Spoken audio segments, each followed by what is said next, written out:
This week, Nintendo announced that they are suing Pal World developer Pocket Pair. And this in and of itself comes at a very inexpicuous time. I can failing on that word.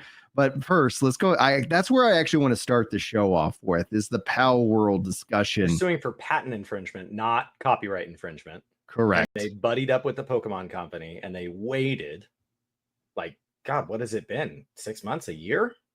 I mean, they've been hanging out. They only got the patent like in June. They filed for the patent this year after Pal World was released. They got the patent in June. And they got the patent? Or they filed in June, got it in July. No, that's not how that works. Is that how that works in Japan? It might be how it works in Japan. The patent office processes your patent. The fee is based on the size of your company and stuff like that. You pay a fee, and it goes before a group that is supposed to look for, is anybody else already doing this? So it cannot be infringement on day one if it already exists. It has to be novel. And doesn't this also kill this would be like me changing innovation? My name to Brian and then coming after you in that order.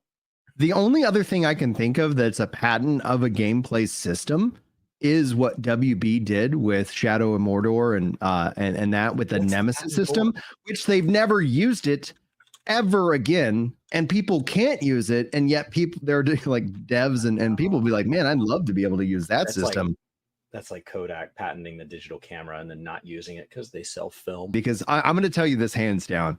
I hope I'm a Nintendo fanboy. I hope Nintendo loses so bad, because the frustration, and why I think one factor, not only is Pal World a fun game and me and the kids played it for hours and hours and hours, but that's something that gamers have wanted Nintendo to make. They've wanted Nintendo to push the Pokemon franchise forward. But it's not Pokemon. It's not Pokemon. And that's why these patents, this move by Nintendo, what WB did with the Nemesis system, as best we can, we should try and Nintendo needs to feel a financial hit because of this action. They shouldn't benefit from it. And that's the only real way that the industry can kind of learn, because this stifles innovation.